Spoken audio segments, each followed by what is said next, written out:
Hello guys, welcome to our channel. ఈరోజైతే మనం colour పేపర్తో రోజ్ ఫ్లవర్ ఎలా చేసుకోవాలో చూసేద్దాం. Let's get in to video. ఒక కలర్ పేపర్ తీసుకోవాలి, అందులో సర్కిల్ షేప్ ఉన్నదైనా ఒక క్యాప్ తీసుకొని సర్కిల్ షేప్స్ గీసుకోవాలి పెన్సిల్తో.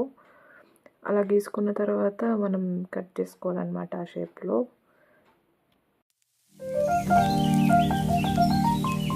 అలా అన్ని సర్కిల్స్ కట్ చేసుకున్న తర్వాత మనకు ఇలా సర్కిల్ షేప్ ఫ్లవర్స్ వస్తాయి. ఒక బాటిల్ క్యాప్ తీసుకొని అందులో మనం దానికి తగ్గట్టు పెట్టుకుంటూ రావాలన్నమాట. సో దట్ ఫ్లవర్ క్రియేట్ అవుతుంది. అలా సర్కిల్ బై సర్కిల్ పెట్టుకుంటూ పైన గమ్ వేసుకుంటూ మనం అట్లా సర్కిల్ చేస్తూ రావాలన్నమాట.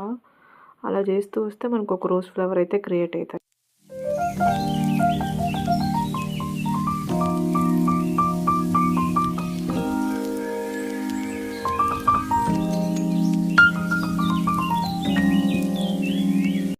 ఫైనల్లీ మన రోజ్ అయితే